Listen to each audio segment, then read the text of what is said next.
Aleluia. Amém. Continue com os olhos fechados. Amém. Senhor amado, nós te louvamos, ó Pai. Nós rendemos graças porque o Senhor é nosso Deus. O Senhor já provou o seu amor, dando o seu Filho amado Jesus Cristo por amor a nós. O Senhor não precisa provar mais nada.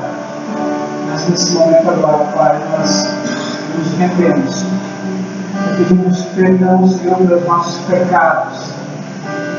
Pedimos, Senhor amado, que o Senhor venha agora, Pai, derrame o teu sangue, o sangue da nova aliança, sobre nossas vidas, do alto da cabeça, a planta do pé, que não haja nenhuma acusação contra nós nesse momento. Que nós possamos, Senhor amado, estar livres para entrar, Senhor amado, na tua presença. Senhor, nós precisamos, carecemos de ti. Nos ajuda, Senhor, fica conosco agora, Pai, em nome de Jesus. Amém e amém. Vamos ficar em pé, queridos. Nós vamos ler a palavra de Deus no Evangelho de João, capítulo 8. João 8, 1 em diante. Vou ler na nova versão internacional. Jesus, porém, foi para o Monte das Oliveiras. Ao amanhecer, ele apareceu novamente ao templo, onde todo o povo se reuniu ao seu redor, e ele se assentou para ensiná-lo. Os mestres da lei e os fariseus trouxeram uma mulher surpreendida em adultério. Fizeram-na ficar em pé diante de todos, e disseram a Jesus: Mestre, esta mulher foi surpreendida em ato de adultério. Na lei, Moisés nos ordena apedrejar tais mulheres. E o Senhor, que diz?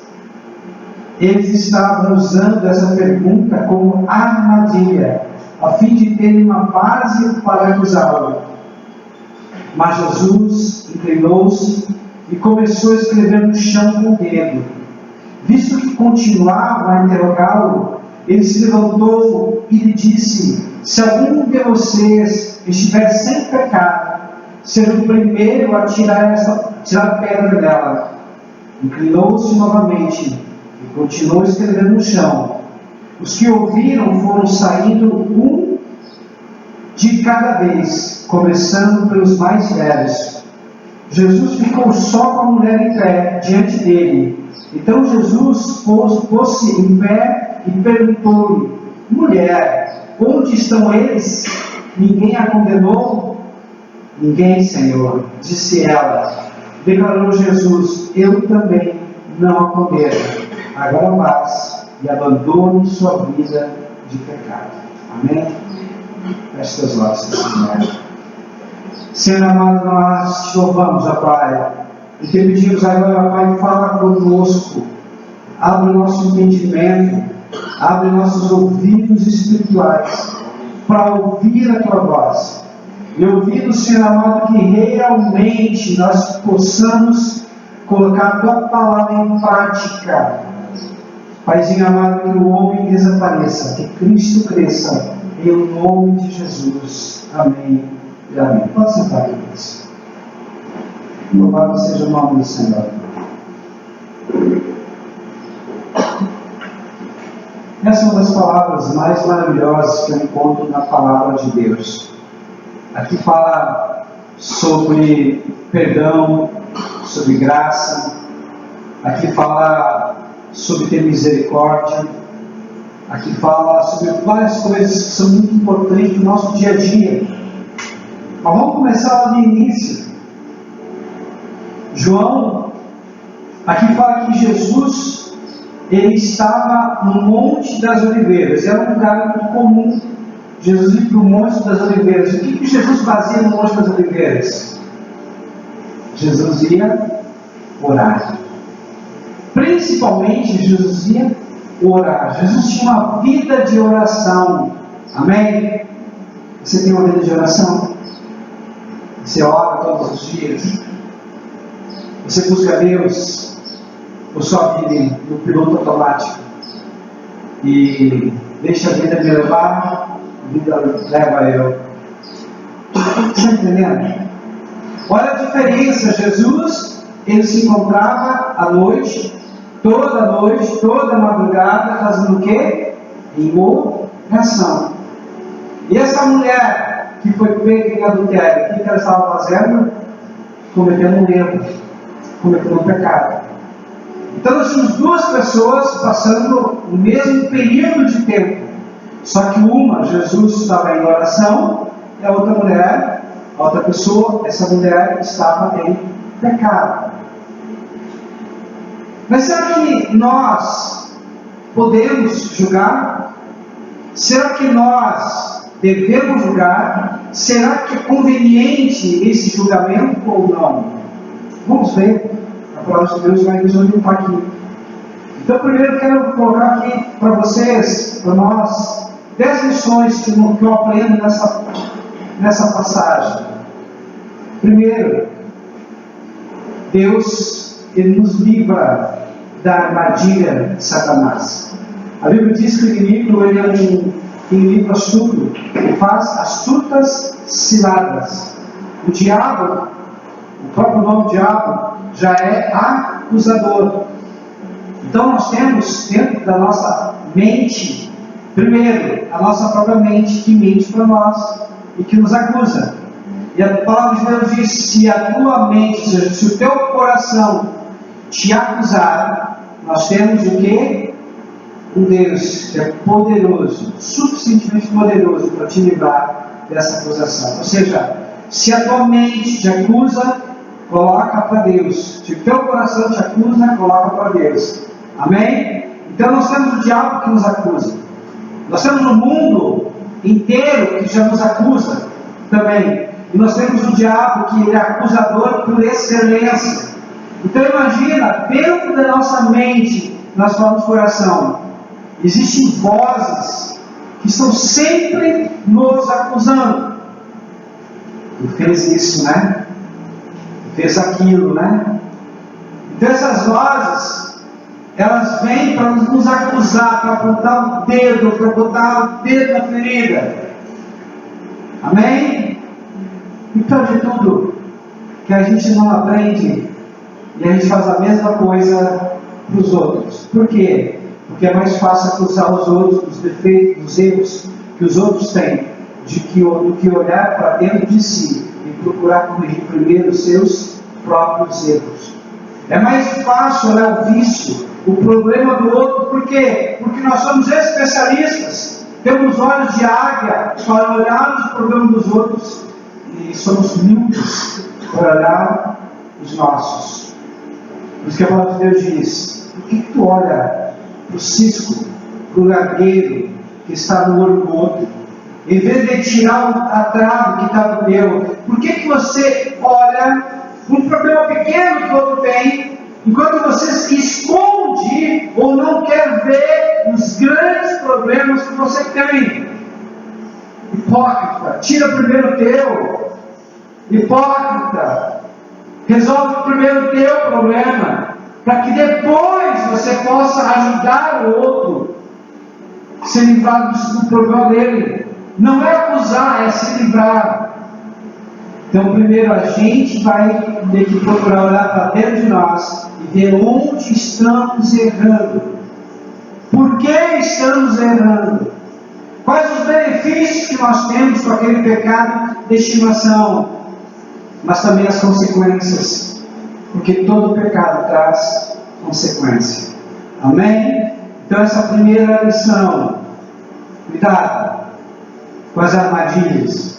Para isso, você precisa pedir discernimento espiritual.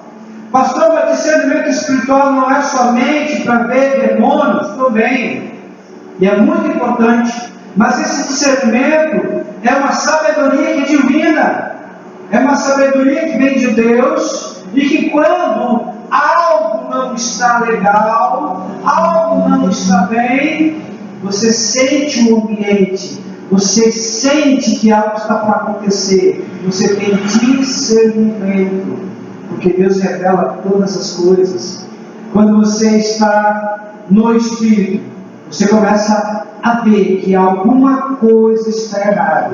Isso é discernimento espiritual. E é fundamental que todo cristão peça a Deus discernimento.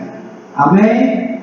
Quando você tem discernimento, quando alguém já vem com uma palavrinha, quando alguém vem com alguma coisa, você está vendo que alguma coisa está errada. Você começa a ver a intenção do coração das pessoas. Por quê? Porque Deus te revela. Você não permite entrar na arapuca e depois ser pego. Isso é discernimento.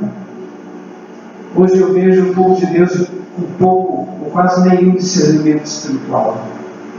As pessoas querem profecias. As pessoas querem tanto dons espirituais. Eu não estou minimizando os dons, mas o discernimento é melhor e maior que esses dons.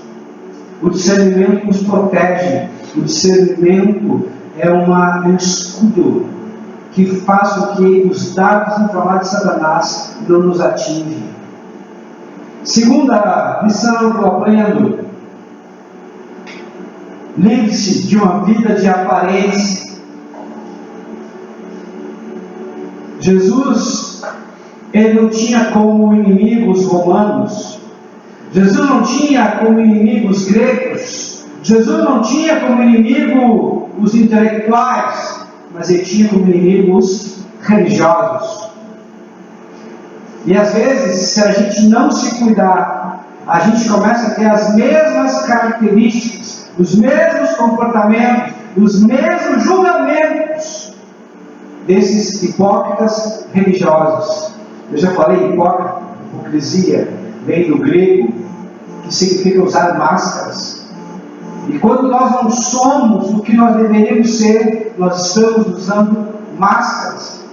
E Deus quer que a gente volte à nossa origem, volte à nossa essência. A nossa essência é Deus, porque nós somos espírito. Deus é espírito e nós fomos formados à imagem e semelhança de Deus.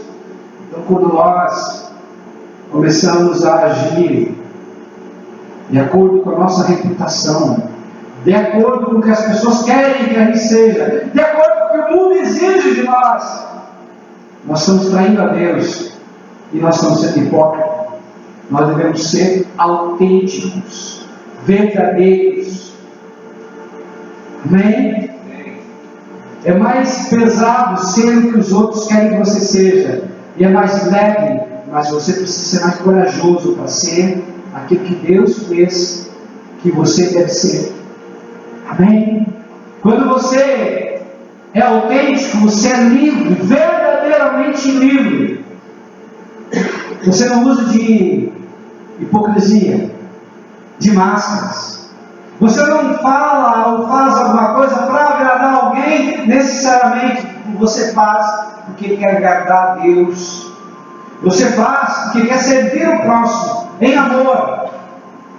Mas é dirigido e guiado pelo Espírito Santo, sem querer nada em troca, sem segundas ou terceiras intenções.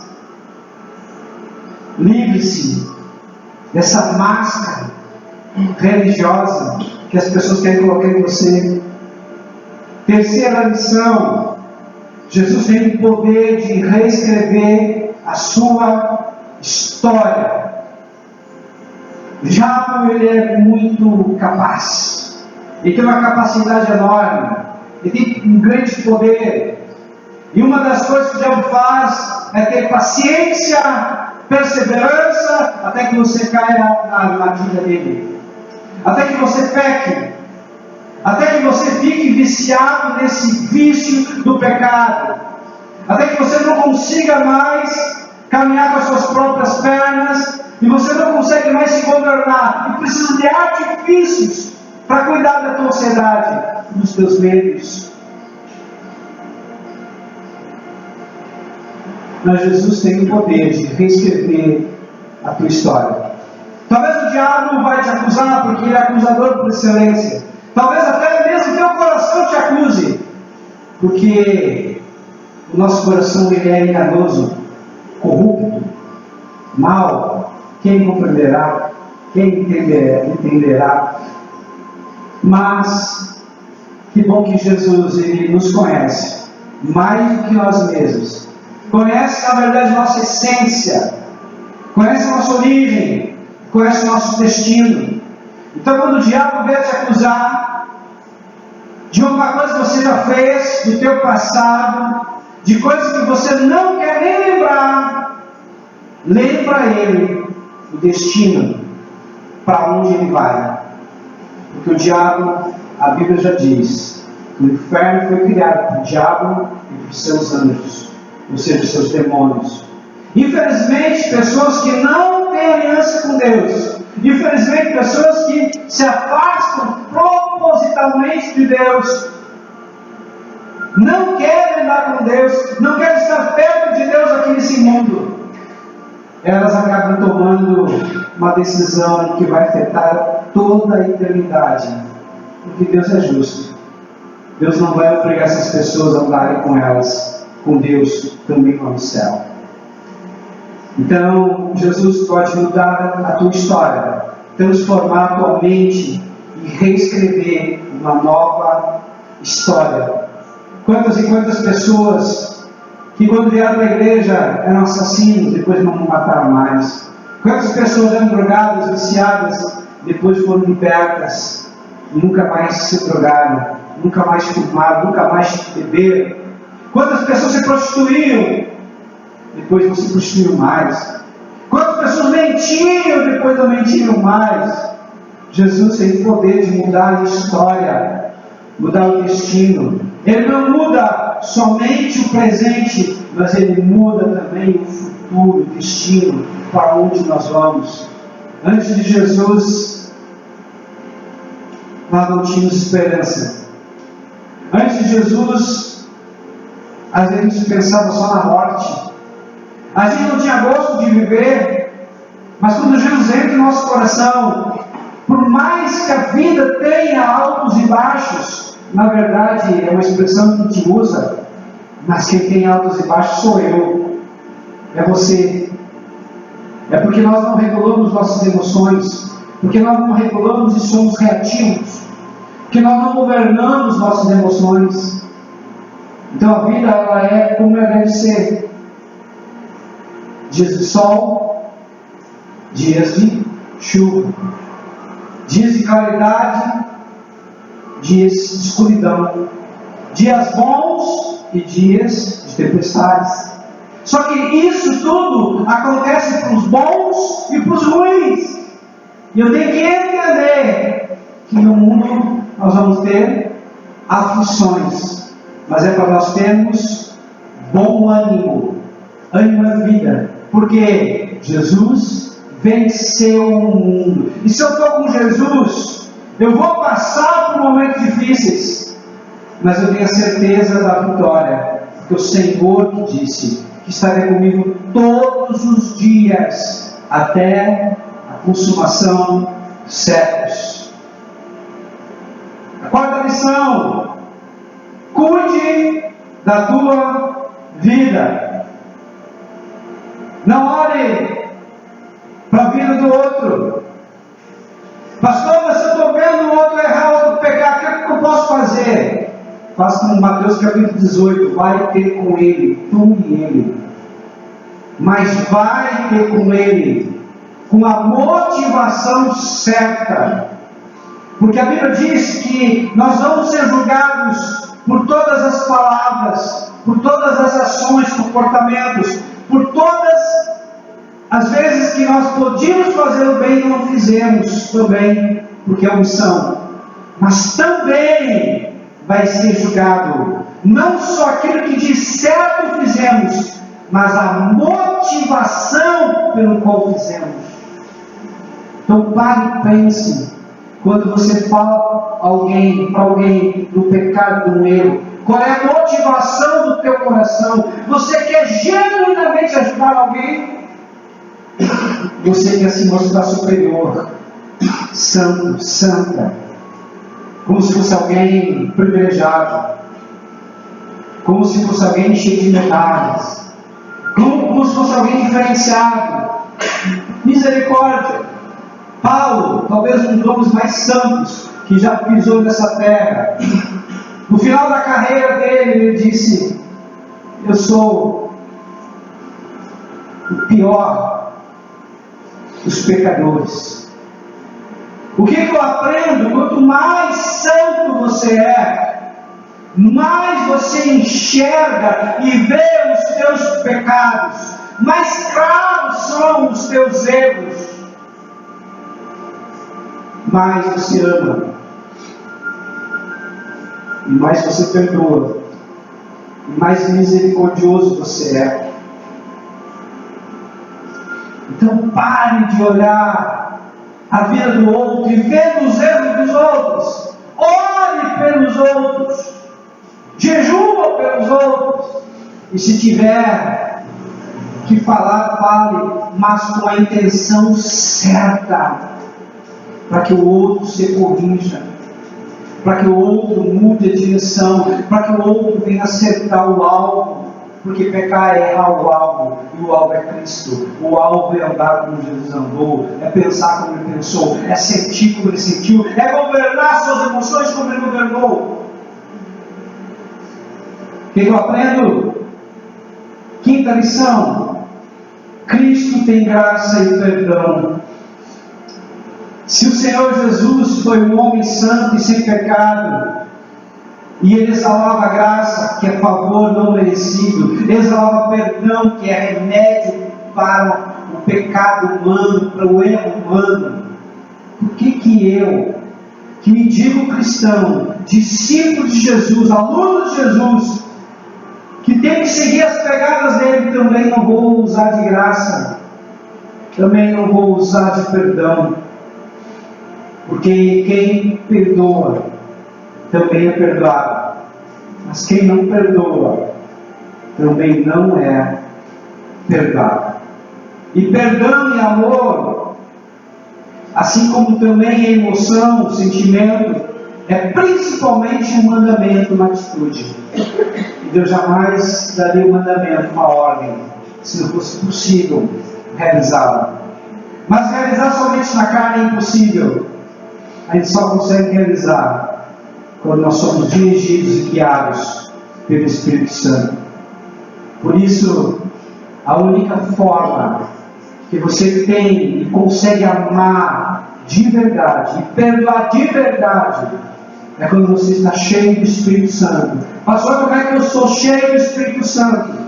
Quando você se enche da palavra. Romanos 10:17.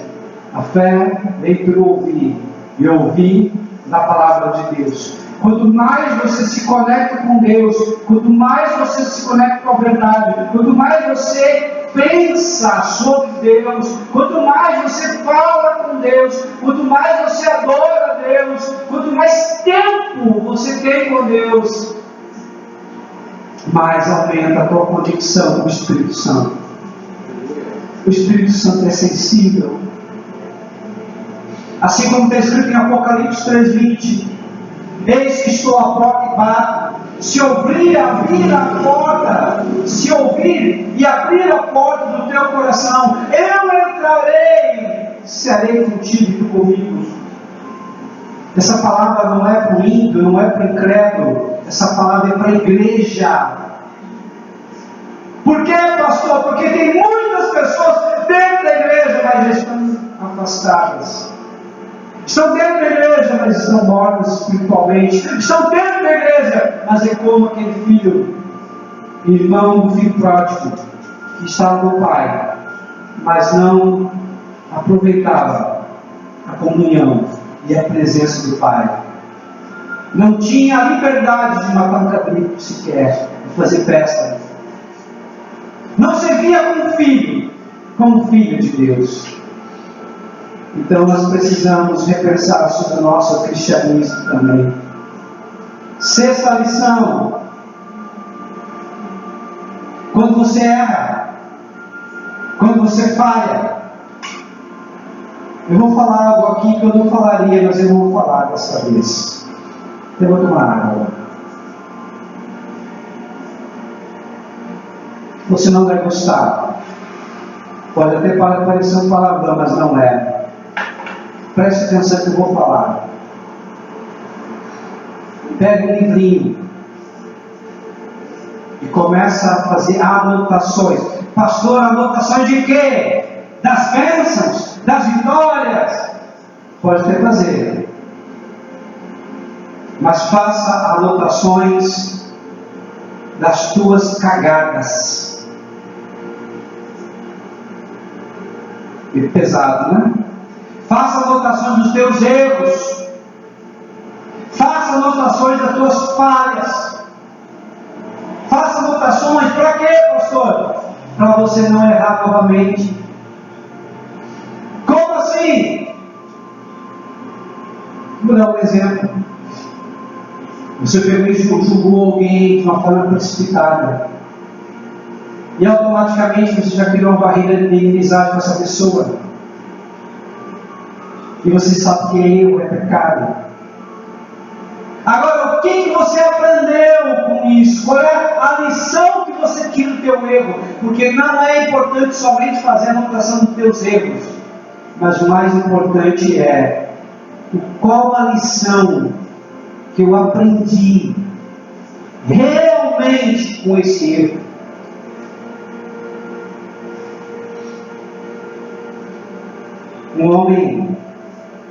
Um jovem, um homem casado, ele foi trabalhar numa obra com o pedreiro, auxiliar de pedreiro.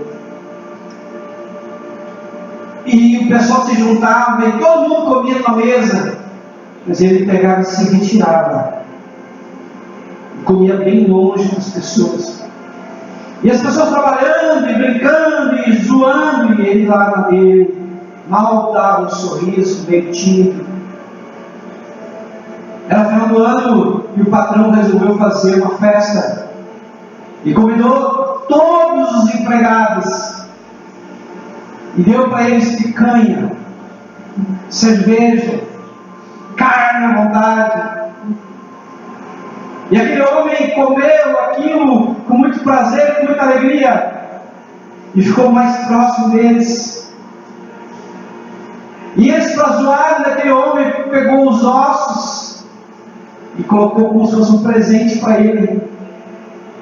E ele pegou o presente, ainda tapado, deu um sorriso, baixou a cabeça e disse: me perdoe.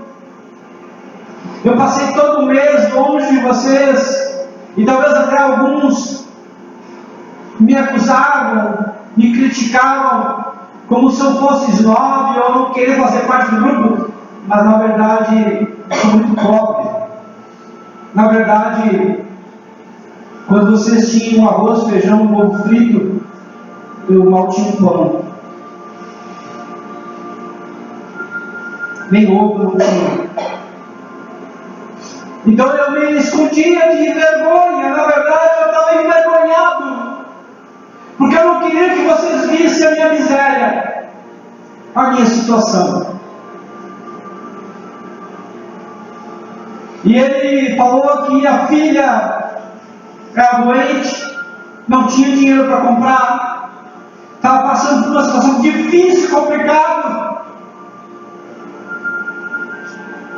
Mas naquele momento ele viu a gratidão, ele viu as pessoas dando presente para ele, um por um.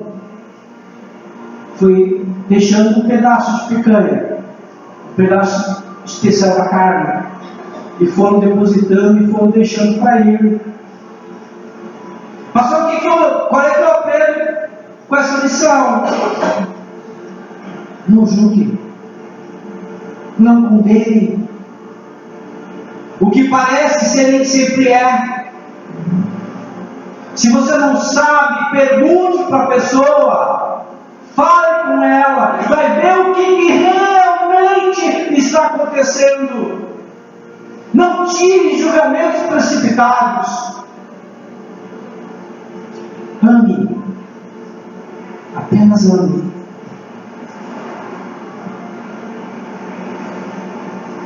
Sétima lição: quando você é perdoado, o que você faz com o perdão?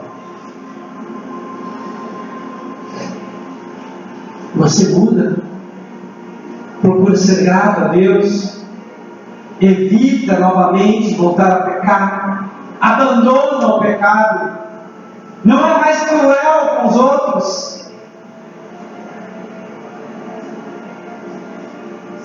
Oitava lição: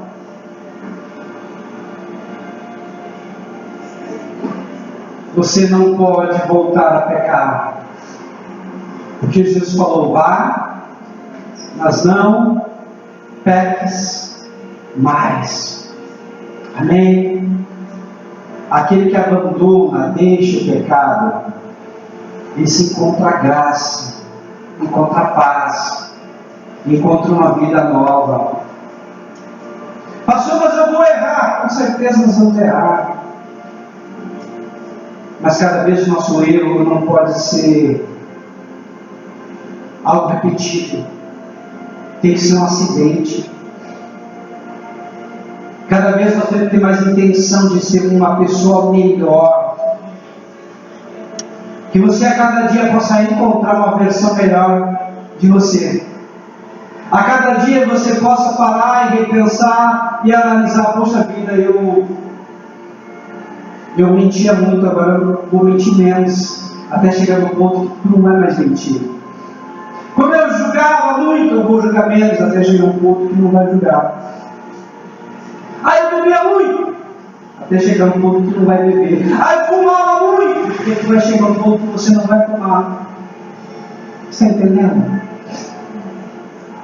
A gente tem que parar e repensar sobre nossas atitudes, nossos comportamentos. Sabe o que eu faço glorifica a Deus? As minhas falas, os meus comportamentos, as minhas ações e reações realmente glorifica a Deus ou não?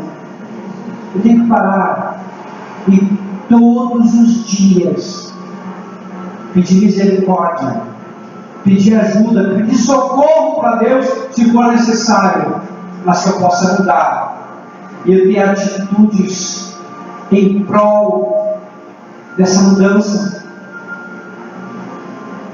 Eu preciso ter pequenas vitórias. Amém? Como assim, pastor? É muito simples. Vamos imaginar que você queira ser uma pessoa que ora todos os dias, meia hora por dia. Como é que você vai começar? Orando 1 minuto. No outro dia, 2 minutos. No outro, 3 minutos, e assim por diante. Vamos pensar que você queira ler toda a Bíblia em um ano. São 3 capítulos por dia. Mas começa lendo 3 versículos por dia. Porque isso é possível. No outro dia, leia 6. No outro dia, você vai ler mais, e assim por diante. Coloque um louvor, uma adoração. E você vai ver que aquilo que parece grande e difícil no início, depois você torna mais fácil. Por quê? Porque o teu cérebro não quer gastar energia, mas pequenas coisas você pode fazer. Pastor, eu posso usar isso para outras coisas? Sim, você pode. Como assim? Vamos supor que você precisa caminhar 6.000 passos diários. O que você pode fazer quando levantar de manhã? Já levanta mais cedo, é claro. Você coloca o teu tênis, coloca a tua roupa, já. Então a primeira coisa que você vai fazer é: eu vou apenas colocar a tua roupa. Depois, eu vou caminhar uma quadra só. 100 metros, 200 metros, e assim vai. Ou seja, depois que você começa a caminhar, depois que você começa a orar, depois que você começa a ler, você não para tão cedo. O difícil é começar. Mas quando você coloca tarefas pequenas, que parecem tão simples, que qualquer um faz, aí você consegue ir aumentando de uma forma paulatina. Isso qualquer um consegue. Mas não queira já: não, eu vou agora fazer um jejum de 24 horas. Está enganando quem? Começa com um jejum de uma manhã. Amém? 10. Só Jesus pode condenar. Todos foram embora, do mais velho ao mais novo. Escuta, Você escuta as pedras caindo? As pedras não foram atiradas. As pedras caíram. Agora imagina, tinham religiosos que estavam com pedras, loucos para tirar. E de acordo com a palavra de Deus, eles poderiam atirar. Amém? Levítico 20:10 fala que tanto o homem quanto a mulher que fossem pegos em adultério, deveriam os dois serem mortos. Mas começa por aí. Cadê o homem da parada? Só a mulher foi levada. Por que o homem não foi também? Jacaré dizia que tinha que ser os dois mortos. Deuteronômio capítulo 17, versículo 7 diz que aquele que testemunhar esse pecado do adultério, será ele o primeiro a tirar a pedra, porque ele testemunhou ocular.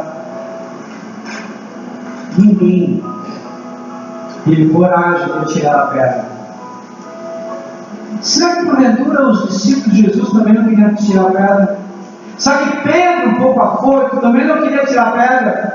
Até de repente para mostrar para Jesus que ele conhecia a lei, estava disposto a fazer cumprir a lei.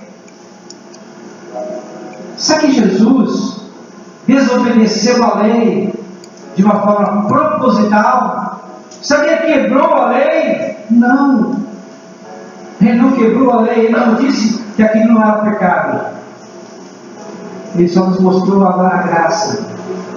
Porque se ele mandasse matar, ele ia contra a lei do homem. Porque a Bíblia diz: dai a César o que é de César e a Deus o que é de Deus.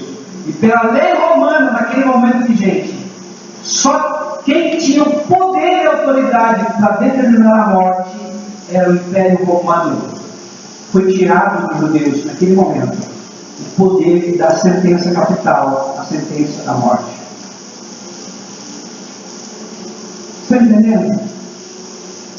Jesus, eles queriam pegar em Jesus uma contradição. Ou ele é contra a lei, ou ele é contra a lei dos homens, mas ele buscou uma lei maior.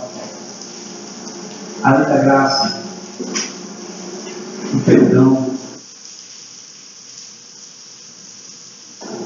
da restauração.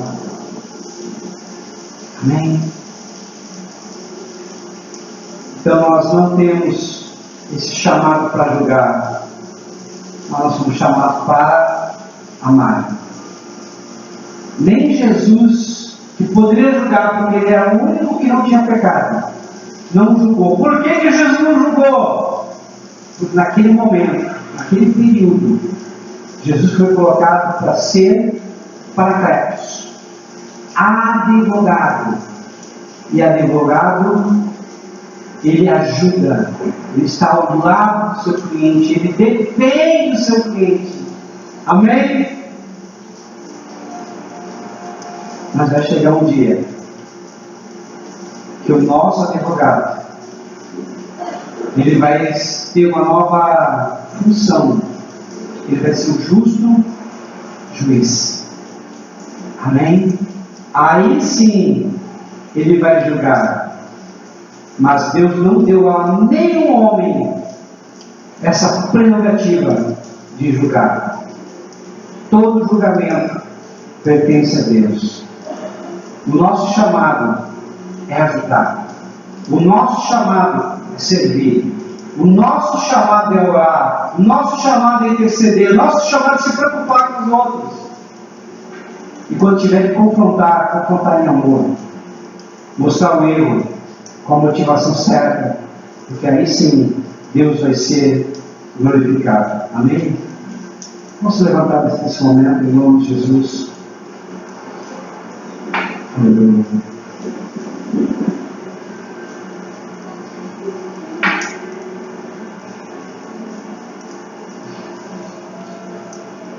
Eu aprendo uma coisa também interessante que eu quero compartilhar com vocês.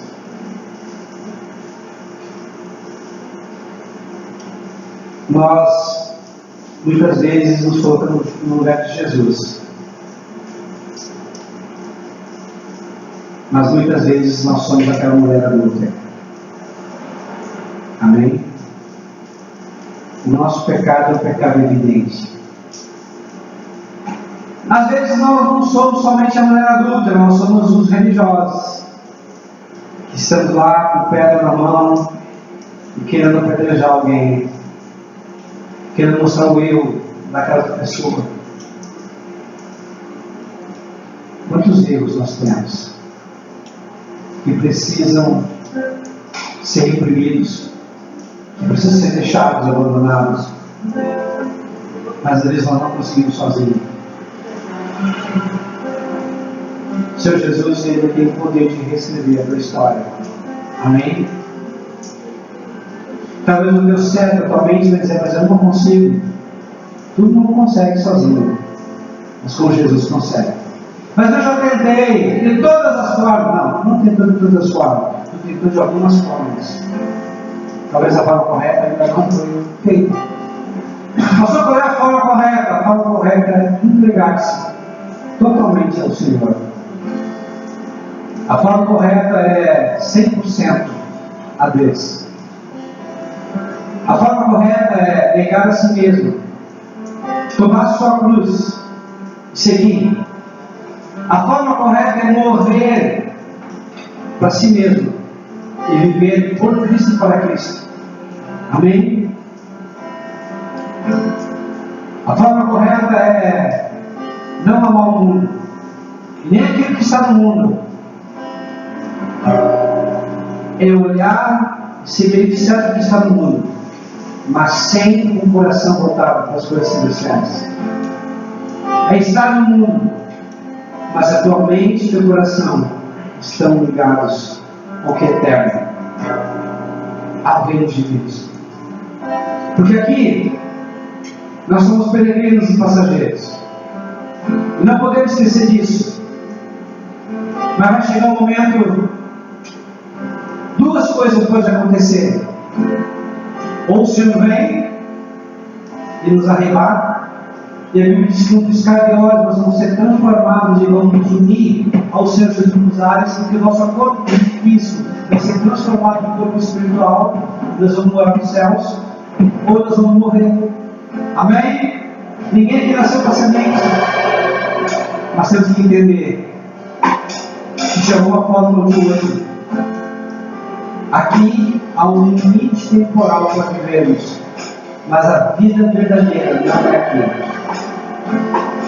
Amém? Não é aqui. Aqui nós vamos apenas passar, mas nós vamos viver verdadeiramente nos céus. Não estou dizendo que aqui você não possa se beneficiar com as coisas que Deus te abençoou. Não, pode e deve se beneficiar. Mas tudo que também agrada ao Senhor, tudo que é lícito, tudo que convém, tudo que é para o teu benefício dos teus, da tua família. Amém? Mas o teu coração não pode ser preso a essas coisas. O teu coração tem que estar preso ao Senhor Jesus. Seu Filho vos libertar, verdadeiramente sereis livres, e conhecereis a verdade, e a verdade vos libertará. Amém? Deus quer que você seja totalmente livre. Pastor, o ano de 2025 vai começar, o que eu tenho que fazer? Lembra de tudo que você já aprendeu e coloque em prática. Viva isso. Amém? Você já sabe muita coisa. O teu problema não é falta de instrução, de orientação. O meu, teu, nosso problema é a falta de aplicação daquilo que a gente já sabe. Se você somente aplicar, você vai ver que o caminho vai melhorar muito. Somente colocar em prática tudo que já foi ensinado, tudo que já foi orientado, você vai ver que os teus erros vão reduzir cada dia mais, os teus acertos aumentarem, e você vai sair da miséria para a prosperidade, Você vai sair de uma vida de escassez, uma vida de abundância. Você vai sair de uma vida onde você está embaixo da bola do cachorro. Uma vida abundante, cheia da presença de Deus. Amém? Senhor amado, nós colocamos agora, Pai, nossas vidas no teu altar. Espírito Santo de Deus, completa a obra, Senhor. Começar por mim, porque eu sou o maior de todos os pecadores. Muda o meu interior, Senhor. Muda a forma de eu ver. Muda a forma de eu ouvir. Muda a forma de eu pensar. Muda a forma de eu sentir. E principalmente muda a forma de eu agir, Senhor. Me ajuda. Opera teu milagre, Senhor amado. Faz uma revolução a começar por mim. Senhor amado, limpa os meus olhos, para ter os olhos puros, ouvidos puros, a mente pura. Em nome